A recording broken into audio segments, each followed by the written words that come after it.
இந்த நேரம் தேவ செய்திக்கான நேரம்.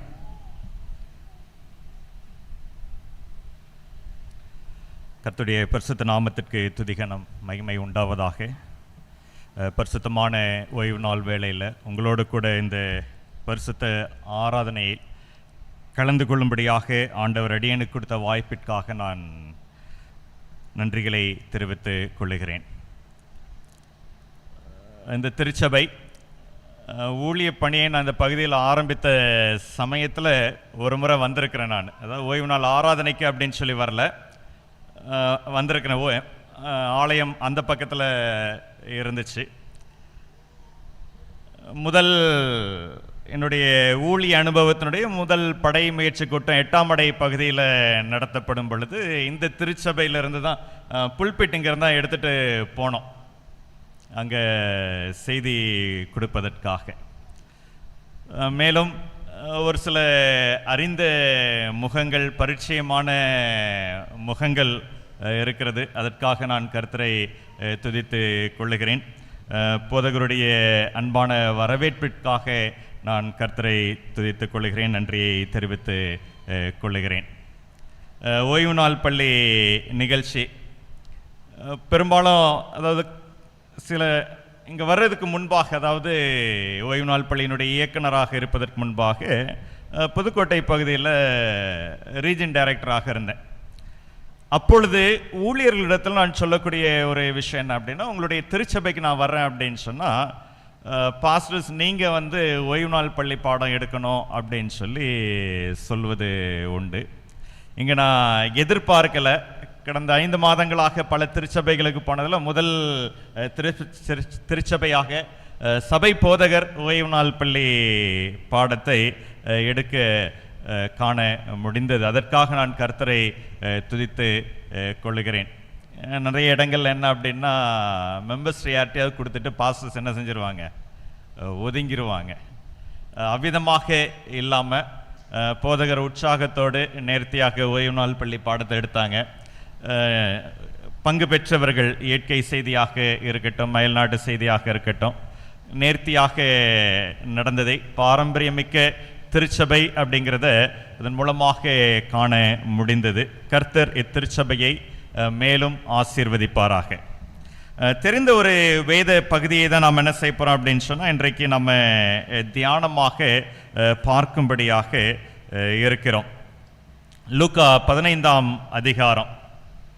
சின்ன பிள்ளைங்க தெரியுமா லூக்கா 15ஆம் அதிகாரத்தில் என்ன இருக்கு அப்படின்னு சொல்லிட்டு? 3 உவமைகளை நாம் என்ன செய்ய முடியும், அந்த அதிகாரத்தில் பார்க்க முடியும். மிகவும் பரிச்சயமான 3 உவமைகள். அநேக முறையை அதை நாம் என்ன செஞ்சிருப்போம் அப்படின்னா கேட்டு இருந்திருப்போம். பிரசங்கங்களாகவும் நாமும் அதை குறித்து சிந்தித்து நம்முடைய வாழ்க்கையை அதோடு கூட ஒப்பிட்டு பார்த்திருப்போம். ஆயினும் மீண்டும் ஒரு முறை நாம் என்ன செய்ய போகிறோம் அப்படின்னு சொன்னால், அந்த 3வது உவமையை தான் நாம் என்ன செய்ய போகிறோம், இன்றைக்கு நம்ம தியானிக்கும்படியாக இருக்கிறோம். இந்த உவமையை நாம் பார்க்கும் பொழுது இக்காலத்துக்கு உண்டான மனித உறவுகளை குறித்த பாடத்தை நாம் என்ன செய்ய முடியும், அந்த உவமையில் பார்க்க முடியும். மனித உறவுகளில் காணப்படக்கூடிய இணக்கங்களையும் விரிசல்களையும் இந்த உவமை என்ன செஞ்சிருக்கு அப்படின்னு சொன்னா உள்ளடக்கியதாக இருக்கிறது. பெருமையை பார்க்கலாம், குற்ற உணர்ச்சியை பார்க்க முடியும், மன்னிப்பை பார்க்க முடியும், நியாய தீர்ப்பை பார்க்க முடியும். நம்முடைய ஆவிக்குரிய வாழ்க்கைக்கு வேண்டிய சத்தியங்களை நாம் என்ன செய்யலாம் அப்படின்னு சொன்னா இந்த உவமையில நாம் பார்க்க கூடும். பெரும்பாலும் நாம் இந்த உவமையை பார்க்கும் பொழுது, படிக்கும் பொழுது, கெட்ட குமாரனை நாம மையப்படுத்தி என்னுடைய வாழ்க்கை அவ்விதமாக இருக்கிறதா என்ன அப்படின்னு சொல்லி ஒரு ஆராய்ச்சி செய்வது இயல்பான ஒன்று. நாமும் அநேக நேரங்களில் தேவனிடத்துல சண்டை போட்டு வெகு தூரம் சென்று நம்முடைய தீர்மானம் தவறு அப்படின்னு சொல்லியும், நாம சென்ற பாதை தவறு அப்படின்னு சொல்லியும் உணர்ந்து மீண்டும் ஆண்டவரை தேடி வருகிறவர்களாகத்தான் நம்முடைய வாழ்க்கை பெரும்பாலும் என்ன செய்கிறது, அப்படித்தான் காணப்படுகிறது. ஆனால் நாம் அந்த உவமையை வாசிக்கும் பொழுது இளைய குமாரன் அல்ல, மூத்த குமாரன் அல்ல, தகப்பனாரை குறித்த செய்தி, தகப்பனாருடைய குணாதிசயம் இந்த உவமையின் மைய பொருளாக இருக்கிறது அப்படிங்கிறத நாம் என்ன செய்ய முடியும், அறிந்து கொள்ள முடியும். நாம தமிழில் இந்த உவமைக்கு நாம என்ன தலைப்பு வைக்கிறோம்?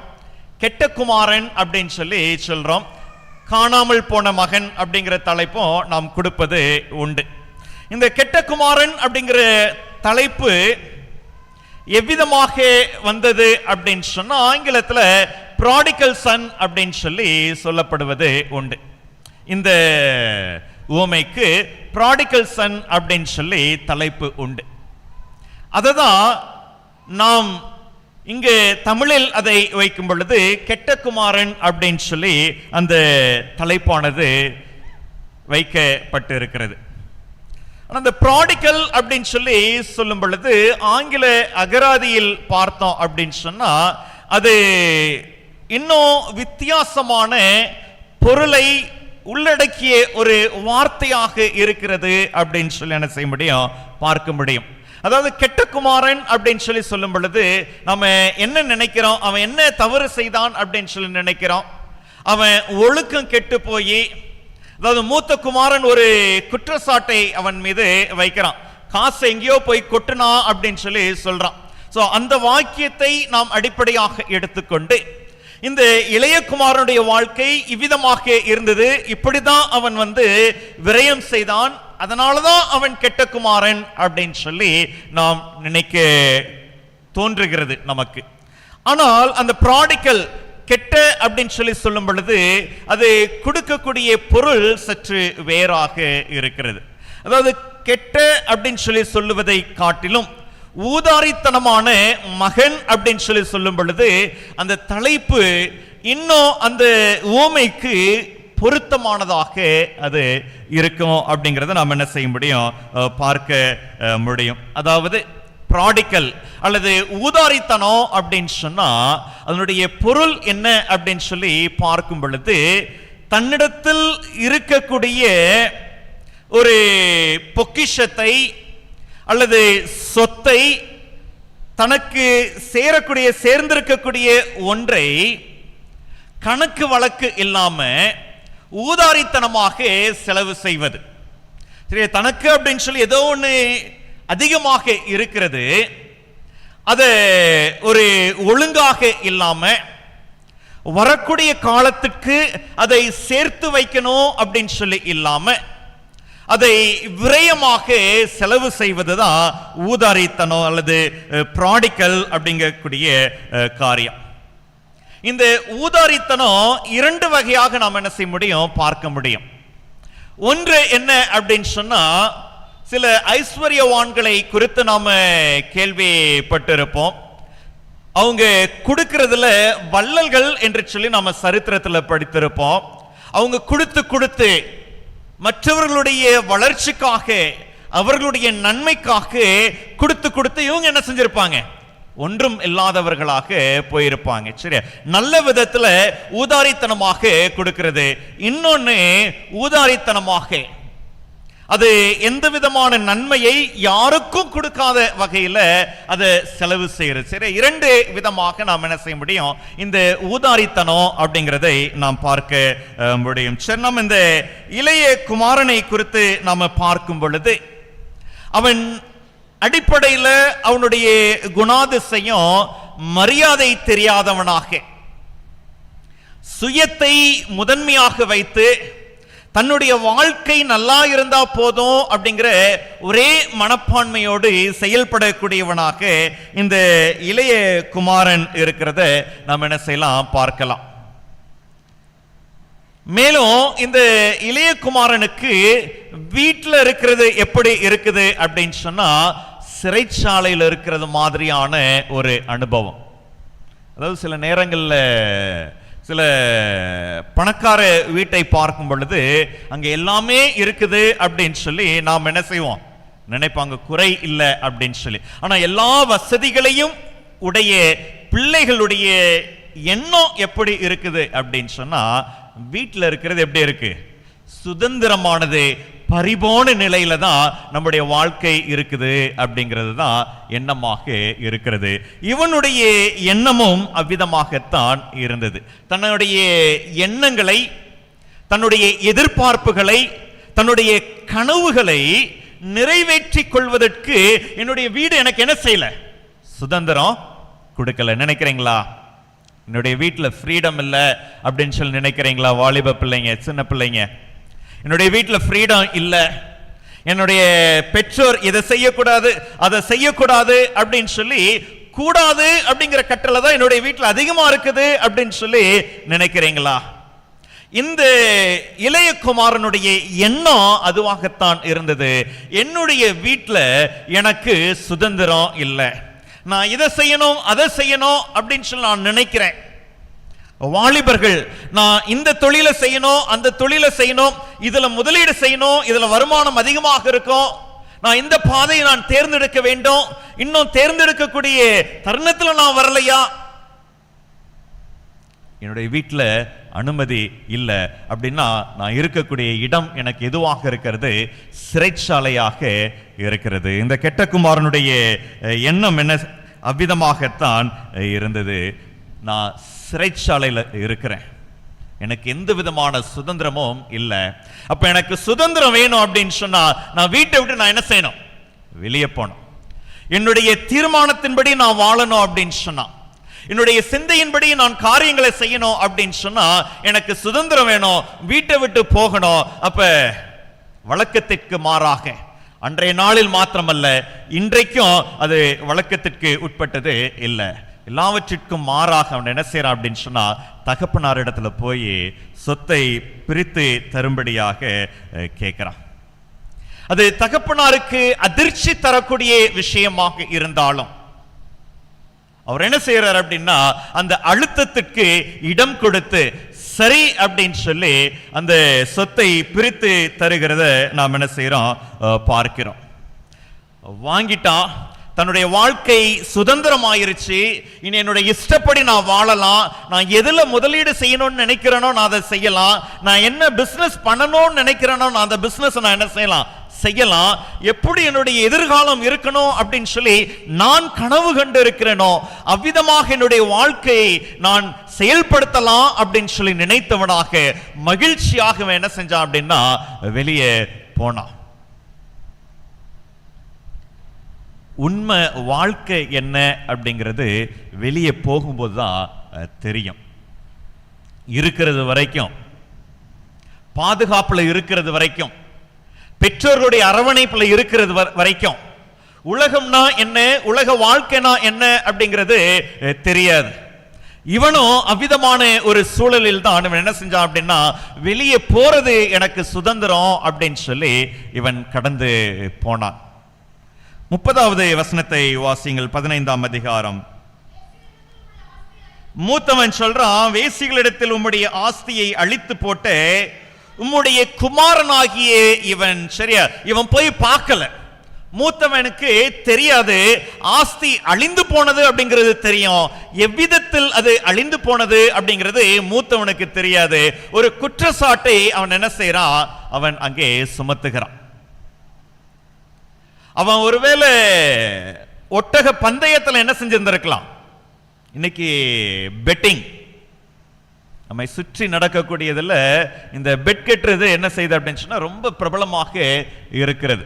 அதில் அநேகர் தங்களுடைய வருமானத்தை, தங்களுடைய வாழ்க்கையை, தங்களுடைய குடும்பத்தை தொலைத்து நிற்கக்கூடிய செய்திகளை நாம் என்ன செய்யறோம் அப்படின்னா அவ்வப்போது நம்ம செய்தித்தாள்கள்ல படிச்சுட்டு தான் இருக்கிறோம்.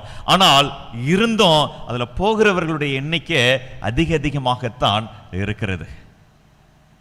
அரசாங்கமே அதனுடைய ஆபத்தை உணர்ந்து சில பெட்டிங் ஆப்ஸ் என்ன செஞ்சிருக்கிறாங்க? தடை செய்து இருக்கிறாங்க. சூதாட்டம், இவனுடைய வாழ்க்கை அவ்விதமாக தனக்கு கிடைத்த பொக்கிஷத்தை, தனக்காக அங்க கொடுக்கப்பட்ட அந்த சொத்தை அவன் என்ன செய்யறான் அப்படின்னு சொன்னா ஊதாரித்தனமாக அவன் செலவு செய்கிறான். எதிர்காலத்துக்கு என்று சொல்லி சேர்த்து வைக்காம சுதந்திரமாக என்னிடத்துல இருக்கிறத நான் உபயோகப்படுத்துறதுக்கு, அதை செலவு செய்யறதுக்கு எனக்கு முழு சுதந்திரம் இருக்கிறது அப்படின்னு சொல்லி தன்னுடைய மனதின் விருப்பத்தின்படியாக அவன் என்ன செய்யறான் அப்படின்னு சொன்னா அதை செலவு செய்கிறவனாக அவன் காணப்பட்டான். கடைசியில எல்லாம் முடிஞ்சிருச்சு, எல்லாம் தோல்வியில முடிஞ்சிருச்சு. நான் இதுல முதலீடு செய்தேன் அப்படின்னா என்னுடைய வாழ்க்கை இவ்வளவு பிரகாசமாக இருக்கும், இந்த தொழிலை நான் எடுத்து செய்தேன் அப்படின்னு சொன்னா என்னுடைய வாழ்க்கை இவ்வளவு வளர்ச்சியில போய் சேரும் அப்படின்னு சொல்லி கற்பனையோடு தன்னுடைய ஆசைகளை நிறைவேற்றிக் கொள்ளணும் அப்படின்னு சொல்லி போனா, ஆனால் அவன் எதிர்பார்த்ததின் பிரகாரமாக அவனுக்கு உலகம் வெற்றியை தரவில்லை, ஏமாற்றத்தையும் தோல்வியையும் வருத்தத்தையும் தான் அவனுக்கு கொடுத்தது. மிகவும் கடினமான ஒரு சூழலுக்குள்ளாக கடந்து செல்ல வேண்டிய கட்டாயம் எல்லாம் வித்தியாசமா தோணுது. அவன் எது சுதந்திரம் நினைச்சானோ அது இப்ப சிறைச்சாலை போல தெரியுது, அது அடிமைத்தனத்தை போல தெரிகிறது. எது அடிமைத்தனம் அப்படின்னு சொல்லி நினைச்சானோ அது அவனுக்கு சுதந்திரமாக இப்பொழுது தோன்றுகிறது. வாழ்க்கை என்ன அப்படிங்கிற புதிய ஒரு புரிந்து கொள்ளுதல், புதிய ஒரு வெளிச்சத்திற்குள்ளாக அவன் என்ன செய்கிறான் அப்படின்னு சொன்னா இப்பொழுது வருகிறான். நம்முடைய வாழ்க்கையும் அநேக நேரங்கள்ல அவ்விதமாகத்தான் இருக்கு. நமக்கு ஒரு காரியம் இருக்கும் பொழுது, ஒரு ஸ்லாக்கியம் இருக்கும் பொழுது அதை நம்ம என்ன செய்யறதில்ல, பெருசா நினைக்கிறது இல்லை.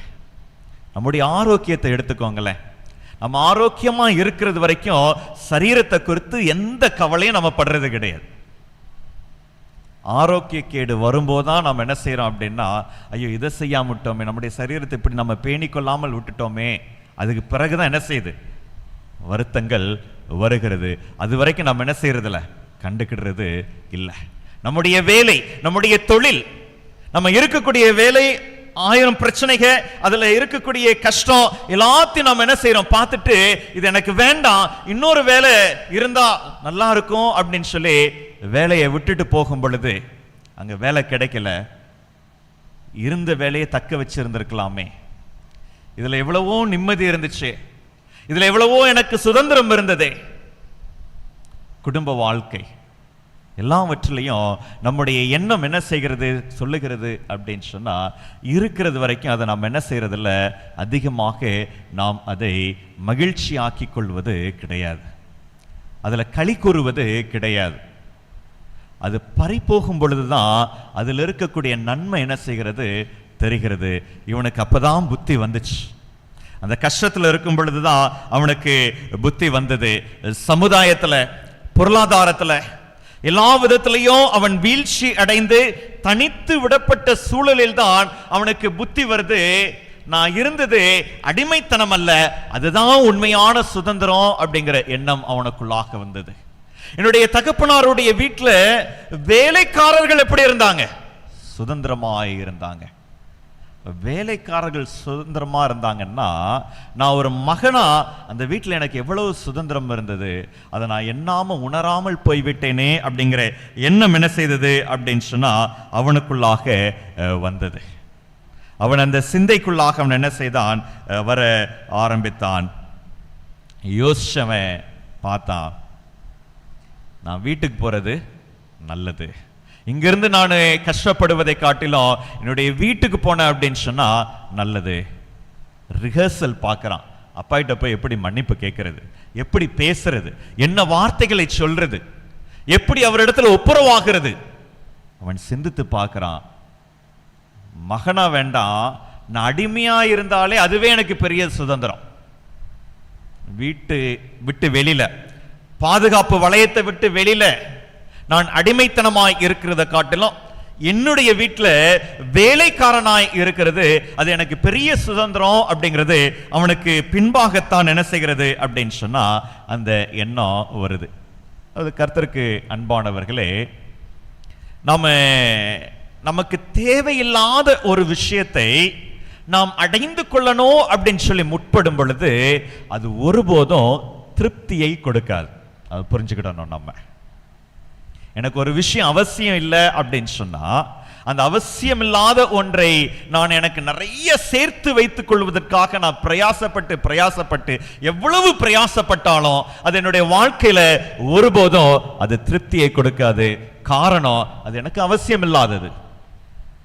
எனக்கு தேவையானதை நான் சேர்த்துக் கொள்ளும் பொழுதுதான் அது என்னுடைய வாழ்க்கைக்கு திருப்தியை கொடுக்குமே தவிர, அவசியம் இல்லாததுக்காக நான் நேரத்தை செலவழித்து, என்னுடைய பலத்தை செலவழித்து, என்னுடைய மனதை நான் செலவழித்தேன் அப்படின்னு சொன்னா அது எனக்கு ஒருபோதும் நன்மையை, வெற்றியை அது என்ன செய்யாது, திருப்தியை தராது என்பதை நாம் புரிந்து கொள்ள வேண்டும். இந்த மூத்த குமாரனை குறித்து நம்ம பார்ப்போம். இவனை பார்க்கும் பொழுது இவனை போல ஒரு மகன் உண்டா அப்படிங்கிறது தான் ஆரம்பத்தில் நமக்கு என்ன செய்யுது, சொல்ல தோன்றுகிறது. அந்த 30வது வசனத்துக்கு வரைக்கும், அதாவது இளையகுமாரன் திரும்பி வீட்டுக்கு வர்றது வரைக்கும் who is the ideal son அப்படின்னு சொன்னா மூத்த குமாரன் தான். அதாவது தூரத்துல இருந்து பார்க்கும் பொழுது ஒரு பார்வை நமக்கு கிடைக்கும். பக்கத்துல இருந்து ஒரு நபரோடு பழகி பார்க்கும் பொழுது வித்தியாசமா இருக்கும். அனுபவித்திருக்கிறீர்களா?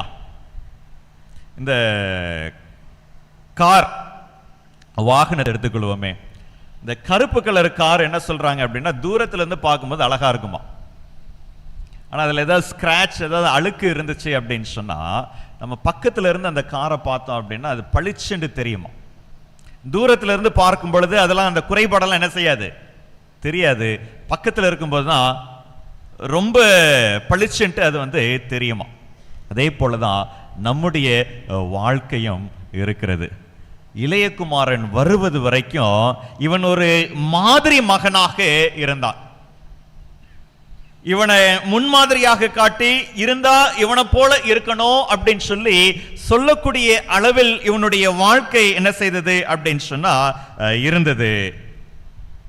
அவனுக்கு எப்படி எச்சரிக்கையாக நடந்து கொள்ளணும் அப்படிங்கிறது தெரிந்திருந்தது. சரியா?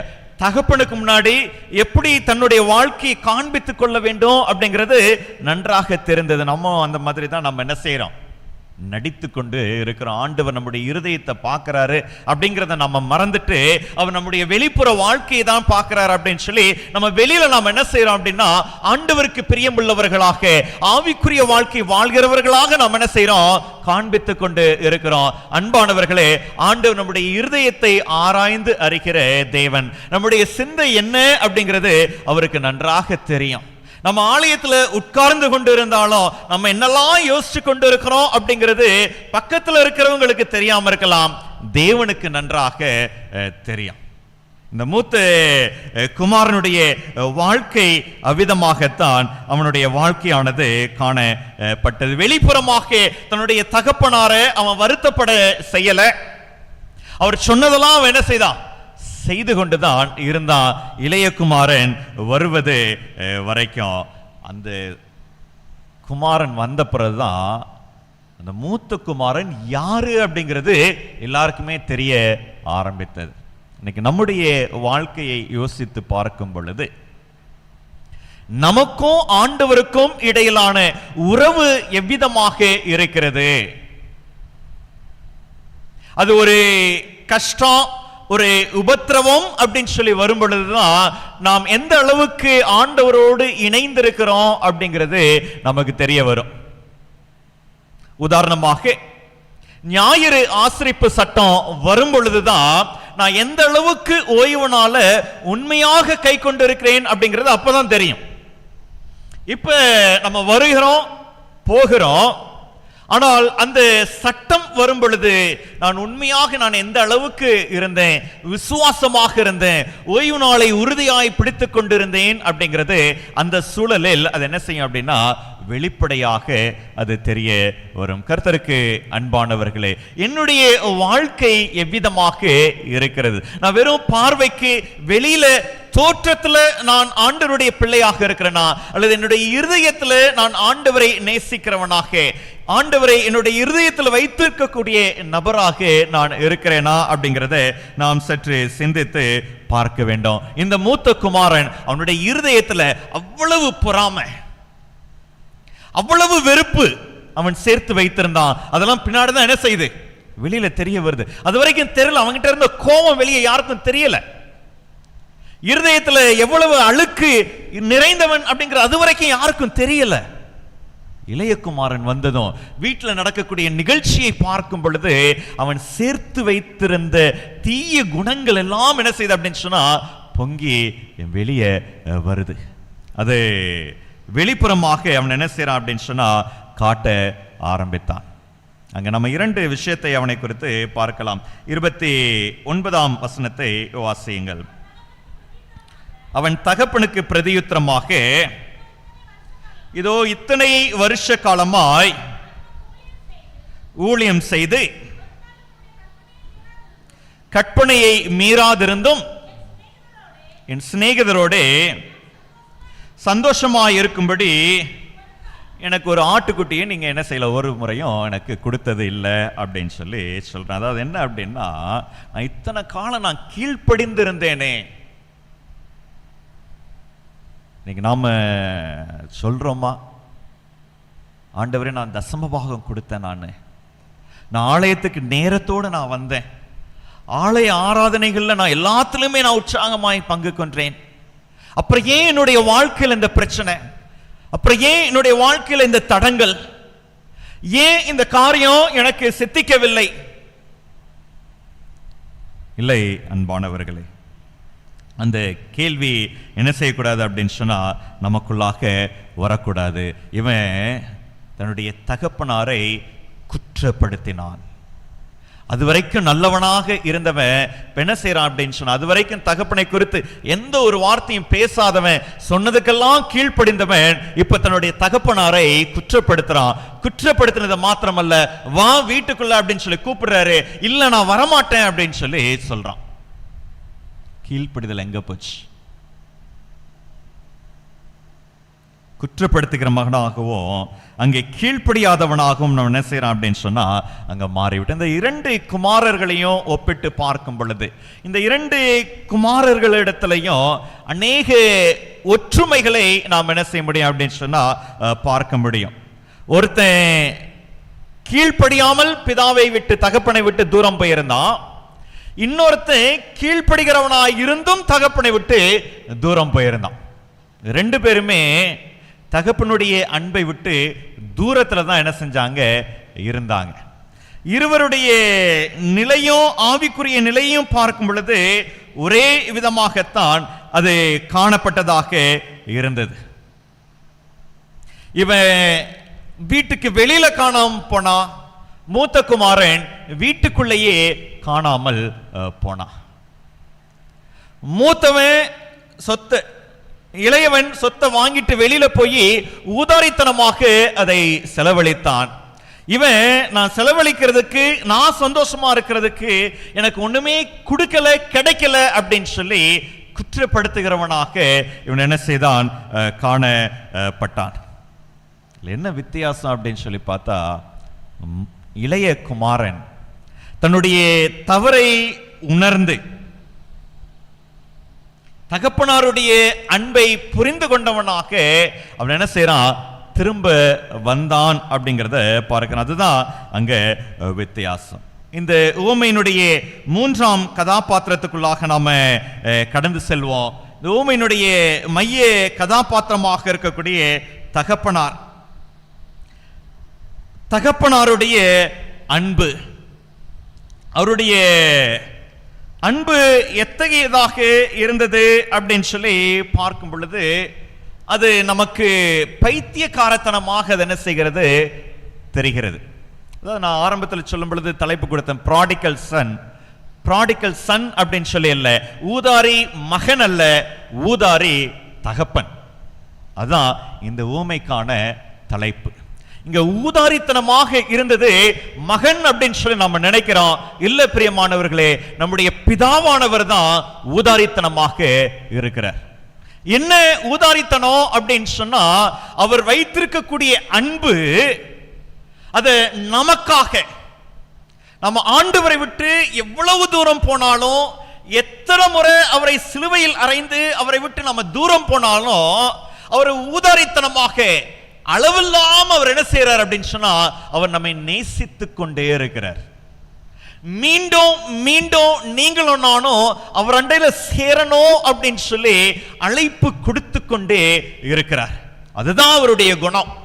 அந்த ஊதாரித்தனம் தான் அவருடைய குணம். அது தீமைக்காக அல்ல, நீங்களும் நானும் அவர் அண்டையில சேரணும் அப்படிங்கிறதுக்காக, நம்மை அவர் பக்கமா இழுத்து கொள்ளணும் அப்படிங்கிறதுக்காக அவர் என்ன செய்யறார் அப்படின்னு சொன்னா, அதற்கான பிரயாசத்தை, முயற்சியை அவர் ஈடுபட்டு கொண்டே இருக்கிறாரு. அதை எப்படியாவது தம் அண்டையில சேர்த்து கொள்ளணும் அப்படின்னு சொல்லி அவர் என்ன செய்யறாரு, பிரயாசப்படுகிறவராக இருக்கிறார். இந்த இளைய குமாரன், மூத்த குமாரன், இதை கொஞ்சம் வித்தியாசமா நம்ம யோசிச்சோம் அப்படின்னு சொன்னா, இந்த இளைய குமாரன் யாரு அப்படின்னா புறஜாதியார். மூத்த குமாரன் யார் அப்படின்னு சொன்னா யூதர்கள். தேவனுடைய கூட்டமாய் ஜனமாய் அவர்கள் இருந்தும் ஆண்டவர் அவர்களுக்கு கொடுத்த சத்தியத்தை கேளாமல், மேசியாவை ஏற்றுக்கொள்ளாம புறக்கணித்து அவங்க என்ன செஞ்சாங்க அப்படின்னு சொன்னா, வீட்டுக்குள்ள இருந்து அவர்கள் காணாமல் போனவர்கள். ஆண்டவர் அவர்களுக்கு காலத்தை கொடுத்திருந்தாரு. அவர்கள் ஆண்டவரை ஏற்றுக்கொள்வதற்கு காலத்தை நியமித்து இருந்தார். 2300 ராப்பகல் தீர்க்க தரிசனத்தை நம்ம படிக்கிறோம். கிபி 70 வரைக்கும் அவர்களுக்கு காலம் இருந்தது. ஆனா அவர்களுடைய வாழ்க்கை என்ன ஆனது அப்படின்னு சொன்னா, மேசியாவை அவர்கள் ஏற்றுக்கொள்ளவில்லை. ஏற்றுக்கொள்ளாதவர்களாக அவங்க கிறிஸ்துவை குறித்து பறைசாற்றின, கிறிஸ்துவை குறித்து பிரசங்கித்து ஸ்தேவானை அவர்கள் கல்லெறிந்து தங்களுக்காக கொடுக்கப்பட்டிருந்த வாய்ப்பை, விசேஷித்த ஜனம், மூத்த குமாரன் அப்படிங்கிற ஸ்லாக்கியத்தை அவங்க என்ன செஞ்சாங்க, இழந்து போனார்கள். யூதர்கள் அந்த வாய்ப்பை இழந்தது யாருக்கு வந்துருச்சு அப்படின்னு சொன்னா, புறஜாதியாய் இருந்த உங்களுக்கும் எனக்கும் ஆண்டவர் அந்த வாய்ப்பை கொடுத்திருக்கிறார். நாம வெளியில இருந்த நம்ம அவர் அண்டையில சேர்த்து கொள்ளும்படியாக ஆண்டவர் எப்படி அந்த மகனை, இளையகுமாரனை எதிர்பார்த்து காத்து கொண்டிருந்தாரோ, அதே மாதிரி நம்முடைய வருகைக்காகவும் ஆண்டவர் காத்து கொண்டு இருக்கிறார். கர்த்தருக்கு அன்பானவர்களே, இன்னைக்கு நான் ஆலயத்தில் தானே இருக்கிறேன், நான் எங்க காணாம போனேன் அப்படின்னு சொல்லி நம்ம கேட்கலாம். இருதயத்துல சிந்தித்து பாருங்க, நான் ஆண்டவர் அண்டையில நான் வந்துட்டேனா, இன்னும் தொலைந்து போன ஆடாகவே நான் சுற்றி திரிந்து கொண்டு இருக்கிறேனா? என்னுடைய வாழ்க்கையில, என்னுடைய சிந்தையில, என்னுடைய நடக்கையில நான் இன்னும் சுற்றி திரிந்து கொண்டு இருக்கிறேனா? எப்படிப்பட்ட வாழ்க்கையை நான் வாழ்ந்து கொண்டு இருக்கிறேன் அப்படிங்கிறத நாம் சற்று சிந்தித்து பார்க்க வேண்டும். பிரியமானவர்களே, தகப்பனாரை குறித்து ஒரு 5 காரியங்களை சொல்லி நான் நிறைவு செய்கிறேன். முதல் காரியம், மத்தேயு 5ஆம் அதிகாரம் 44ஆம் வசனத்தை வாசியுங்கள். மத்தேயு 5ஆம் அதிகாரம். நான் உங்களுக்கு சொல்லுகிறேன், உங்கள் சத்துருக்களை சிநேகியுங்கள், உங்களை சபிக்கிறவர்களை ஆசீர்வதியுங்கள், உங்களை பகைக்கிறவர்களுக்கு நன்மை செய்யுங்கள், நிந்திக்கிறவர்களுக்காக, உங்களை துன்பப்படுத்துகிறவர்களுக்காகவும் ஜெபம் பண்ணுங்க அப்படின்னு சொல்லி அப்படியே அடுத்த வசனத்தை நாம் என்ன செய்யறோம், வாசிக்கிறோம். இதை உண்மையாக வெளிப்படுத்தினது யார் அப்படின்னு சொன்னா இயேசு கிறிஸ்து. இது பிதாவானவருடைய குணாதிசயம். ரோமர் 5ஆம் அதிகாரம் 8ஆம் வசனத்துல நாம் அதைத்தான் வாசிக்கிறோம். நாம துரோகிகளாய் இருக்கும் பொழுது, நாம் அவருடைய பகைவர்களாய் இருக்கும் பொழுது, நாம் அவருக்கு கீழ்ப்படியாதவர்களாய் இருக்கும் பொழுது, தம்முடைய அன்பை அவர் நமக்கு வெளிப்படுத்தத்தக்கதாக தம்முடைய குமாரன் அவர் என்ன செய்தாரா, சிலுவையில கொடுத்தாராம். ஆம், கர்த்தருக்கு அன்பானவர்களே, ஏன் இவ்வளவு உதாரித்தனமா இருக்கிறார்? ஏன் இவ்வளவு அன்பை நம்ம மீது காண்பிக்கிறாரு? அதான் நம்முடைய தேவன். ஏன் இன்னும் என் மீது ஆண்டவர் அன்பு வைத்திருக்கிறார்? நான் இவ்வளத்துக்கு நான் ஆண்டவருக்கு புறம்பாய் நடந்திருக்கும் பொழுதும் ஏன் ஆண்டவர் இன்னும் எனக்கு ஜீவன், சுகம், பலத்தை கொடுத்து நடத்திருக்கிறாரு? என்ன காரணம்? அன்பானவர்களே, அது தேவனுடைய அன்பு. அதுக்கு நம்ம காரணம்லாம் சொல்ல முடியாது. ஏன் ஆண்டவர் என்னை இவ்வளத்துக்கு நேசிக்கிறார்? அது அவருடைய இயல்பு. நம்மை நேசிக்கிறது அவருடைய இயல்பாக இருக்கிறது. பிரியமானவர்களே, நம்ம எந்த விதமான காரணத்தையும் இதனாலதான் ஆண்டவர் என்னை நேசிக்கிறார் அப்படின்னு சொல்லி சொல்லவே முடியாது. எதுவுமே கிடையாது. நம்ம இடத்துல அப்படி நம்ம சொல்வதற்கு எந்த விதமான நற்குணங்களும் நம்ம இடத்துல கிடையாது. அவர் நேசிக்கிறார், அவ்வளவுதான். அவர் நேசத்துக்கு காரணமோ அளவோ அங்க எதையும் நாம் என்ன செய்ய முடியாது அப்படின்னு சொன்னா சொல்ல முடியாது. 20ஆம் வசனத்தை வாசிங்க. லூக்கா 15ஆம் அதிகாரம். அவன் தூரத்தில் வரும்போதே அவனுடைய தகப்பன் அவனை கண்டு மனதுருகி ஓடி என்னெல்லாம் செய்யறாரு அப்படின்னு சொல்லி பாருங்களேன். தூரத்துல பார்க்கிறாரு. அப்ப எப்ப வருவான் அப்படின்னு சொல்லி பார்த்து கொண்டே இருக்கிறாரு. கண்ணீர் வருது அவருக்கு, மனதுருகிறாரு, கட்டி தழுவுகிறாரு, ஓடுறாரு. அவனுக்கு புது ஆடையை உடுத்து வைக்கிறார், என்னெல்லாம் செய்கிறார். நம்ம ஒருவேளை நம்முடைய உலக பெற்றோரை, உலக தகப்பன்மாரை நாம் என்ன செஞ்சிருக்கலாம், பார்த்திருக்கலாம். உலக தகப்பன்மார்கள் நடந்து கொள்வதற்கும் நம்முடைய பரமபிதா நடந்து கொள்வதற்கும் நிறைய வித்தியாசம் என்ன செய்கிறது இருக்குது. நம்முடைய பரம தகப்பன் அவர் வித்தியாசமானவர். பூலோக தகப்பன்மார்கள் நமக்கு காண்பிக்கக்கூடிய காரியத்தின்படி அவர் நம்ம என்ன செய்யறதில்ல, நேசிக்கிறது கிடையாது. அவைகள் எல்லாவற்றையும் கடந்து இப்படிலாம் ஒரு அப்பாவை பார்க்க முடியுமா? நான் இவ்வளத்துக்கு நான் துரோகம் செஞ்சேன், இவ்வளத்துக்கு நான் அவரை அவமானப்படுத்தினேன், எல்லாரும் முன்னாடி நான் அவரை இப்படி கீழ்த்தரமா நான் பேசினேன், இருந்தாலும் அவர் என்னை சேர்த்து கொண்டார். அவர் ஒருத்தர் தான் என்ன செய்ய முடியும். அதுதான் நம்முடைய பரம தகப்பன். பூலோக தகப்பன்களை பார்த்து நம்ம ஒருவேளை நம்முடைய பரம தகப்பன் இப்படி இருப்பார் அப்படின்னு சொல்லி ஒருவேளை நம்ம ஒப்பிட்டோம் அப்படின்னு சொன்ன கர்த்தர்கண்பானவர்கள் அவ்விதமாக இல்லை. அவர் ரொம்பவும் வித்தியாசமானவர். அவர் எந்த சூழ்நிலையில எந்த நிலையில நாம் அவர் அண்டையில சென்றாலும் அவர் நம்மை ஏற்று கொள்ளுகிறவராக இருக்கிற. 28வது வசனத்தை வாசிங்க அதே அதிகாரத்துல. மூத்த குமாரன் கோபமடைந்து உள்ளே போக மனதில்லாதிருந்தான். தகப்பனோ வெளியே வந்து இளைய குமாரனை காத்துட்டே இருந்தாரு. அவன் எப்ப வீட்டுக்குள்ள வருவான் அப்படின்னு சொல்லி, வீட்டுக்கு வருவான், திரும்பி வருவாங்கிற நம்பிக்கையோட காத்துட்டே இருந்தாரு. வரதை பார்த்தோடனே ஓடி பண்ணாரு. இப்ப மூத்த குமாரன் வீட்டுக்குள்ள தான் வரணும், இவர் வீட்டுக்குள்ள இருக்கிறாரு. ஆனா வந்தவன் உள்ள பிரவேசிக்க மனதில்லாமல் வெளியே இருக்கும் பொழுது இவரு வீட்டை விட்டு வெளியே வர்றார். அதுதான் உலகத்தில் நாம் காணக்கூடிய தகப்பன்மார்களுக்கும் நம்முடைய பரம தகப்பனுக்கும் உள்ள வித்தியாசம். அவர் ரொம்பவும் வித்தியாசமானவர். கர்த்தருக்கு அன்பானவர்களே, அவர் அண்டையில சேருவதற்கு நாம் எப்பொழுதும் ஆயத்தம் உள்ளவர்களாக இருக்க வேண்டும். ரோமர் 2ஆம் அதிகாரம் 4ஆம் வசனத்தை அவர் முற்றிலும் வித்தியாசமானவர். 3வது கீழ்ப்படிதல் அப்படிங்கிறது என்ன செய்யணும் அப்படின்னு சொன்னா, நாம் அவர் மீது வைத்திருக்கக்கூடிய அன்பின் விளைவாக என்ன செய்யணும், வரணும். அந்த கீழ்ப்படிதலைத்தான் ஆண்டவர் என்ன செய்யறாரு, எதிர்பார்க்கிறாரு. அததான் வசனம் சொல்லுகிறது, நாம் குணப்படும்படி அவருடைய தயவு என்ன செய்கிறதா, நம்மை நெருக்கி ஏவுகிறதாக இருக்கிறது. சரி, அதை நாம் என்ன செஞ்சிடக்கூடாது, விட்டுவிட கூடாது. அவருடைய குணாதிசயம் அதுவாக இருக்கிறது. அவர் நம்ம நேசிக்கிறாரு, நாம் அவரை நேசிக்கணும்.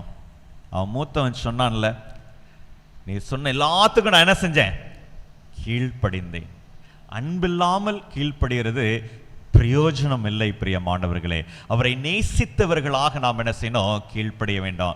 நேசத்தோடு நாம் என்ன செய்ய வேண்டும், அவரை கீழ்ப்படிய வேண்டும். அந்த கீழ்ப்படிதலைத்தான் ஆண்டவர் என்ன செய்யறாரு, எதிர்பார்க்கிறார். அவர் தெய்வன் அப்படின்னு சொல்லி நம்ம பயப்படணுங்கிற அவசியம் இல்லை. அவர் நேசிக்கிற நம்முடைய தகப்பன், அவரை நாம நேசிக்கணும். அந்த நேசத்தை கீழ்ப்படிதல் மூலமாக நாம் என்ன செய்ய வேண்டும், வெளிக்காட்ட வேண்டும். 4வதாக 15ஆம் அதிகாரம் 24ஆம் வசனத்தை வாசிங்கள். லூக்கா 15ஆம் அதிகாரம்.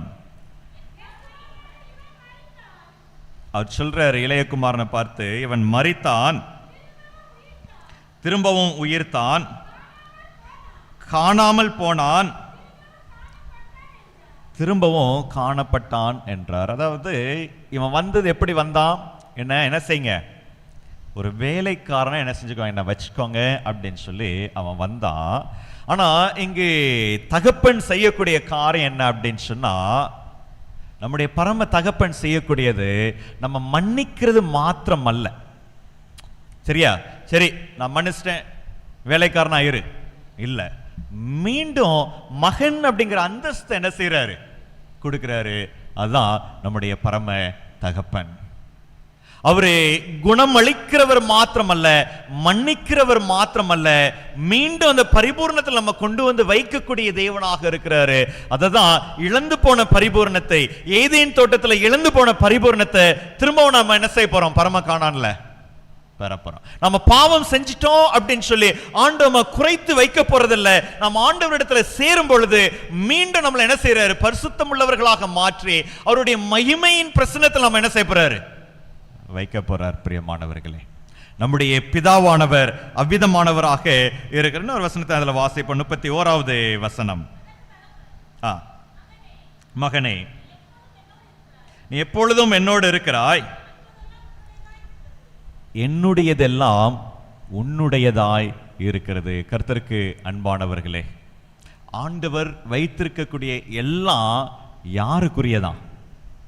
அவன் சில நேரம் கேட்கிறோம்ல, ஆண்டவர் எனக்கு நீங்க இது தரல, எனக்கு அது தரல, நான் அதை எதிர்பார்த்தேன், நான் நீங்க கொடுப்பீங்கன்னு நினைச்சேன். ஆண்டவர் சொல்றாரு, என்னுடையது எல்லாம் உன்னுடையது அப்படின்னு சொல்லி சொல்றார். ஆண்டவர் எல்லாவற்றையும் என்ன செஞ்சிருக்கிறாராம், நமக்கு தான் வைத்திருக்கிறார். அப்ப ஏன் எனக்கு இது இல்லை அது இல்லை அப்படின்னு சொல்லி நாம குறை கூற வேண்டும்? பிரியமானவர்களே, எல்லாம் நமக்கு உரிய, அந்த பரிபூர்ணம் நமக்குரியது. பரிசுத்தத்தை ஆண்டவர் நமக்காக வைத்திருக்கிறாரு. மகிமை அடைதல் அப்படிங்கிற அந்த உன்னதமான நிலையை ஆண்டவர் நமக்காக வச்சிருக்கிறாரு. எல்லாம் நமக்குரியது அப்படிங்கிறத மறந்துவிடக் கூடாது. கடைசியாக அதே அதிகாரத்தில் 7ஆம் வசனத்தை வாசியுங்கள்.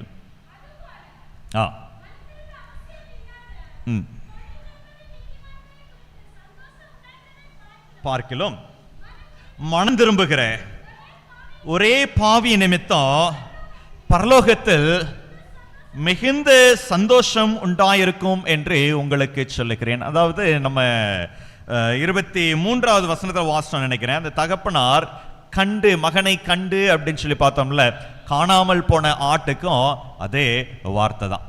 அந்த மேய்ப்பன் தேடி போனாரு, அந்த ஆடை கண்டுபிடிச்சார்ல, அதே மாதிரி தான் இந்த குமாரன் அங்கே வரும் பொழுது, அவனை பார்க்கும் பொழுது, அவனை காணும் பொழுது அளவில்லாத மகிழ்ச்சி அவருக்கு ஏற்படுகிறது. இவன் ஏன் இங்க வந்தான்? இல்ல, ஒரு பாவியினுடைய மனம் திரும்புதல், ஒரு ஆத்மா தன்னுடைய வாழ்க்கையை ஆண்டவருக்கு என்று சொல்லி ஒப்பு கொடுக்கும் பொழுது அது ஆண்டவருக்கு மிகுந்த சந்தோஷத்தை கொடுக்கக்கூடியதாக இருக்கிறதா, மற்றற்ற மகிழ்ச்சியை கொடுக்கக்கூடியதாக இருக்கிறதா. நான் என்னுடைய வாழ்க்கையை ஆண்டவருக்கு ஒப்பு கொடுக்கும் பொழுது, கர்த்தருக்கு அன்பானவர்களே, நாம் எவ்விதமாக இருக்க போகிறோம்? ஆண்டவர் அவருடைய குணாதிசயம் அவருடைய திருச்சபையில் இருக்கணும் அப்படின்னு சொல்லி எதிர்பார்க்கிறார்.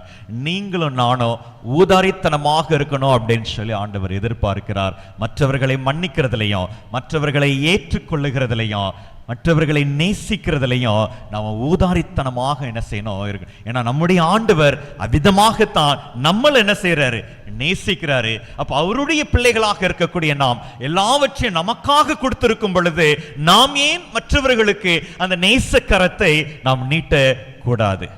எல்லாரையும் நாம் என்ன செய்வோம், கர்த்தருடைய மந்தையில சேரும்படியாக ஊதாரித்தனமாக நாம் என்ன செய்வோம், நேசிப்போம். ஊதாரித்தனமாக நாம் என்ன செய்வோம், மன்னிக்கிறவர்களாய் இருப்போம். கர்த்தருடைய அன்பை மற்றவர்களுக்கு சொல்லி மந்தையில கொண்டு வந்து சேர்ப்போம். கர்த்தருடைய ராஜ்யம் சீக்கிரமாக வருவதற்கு வேண்டிய பிரயாசத்தை எடுப்போம். கர்த்தர் தாம் நம் ஒவ்வொருவரையும் ஆசீர்வதிப்பாராக. ஆமென்.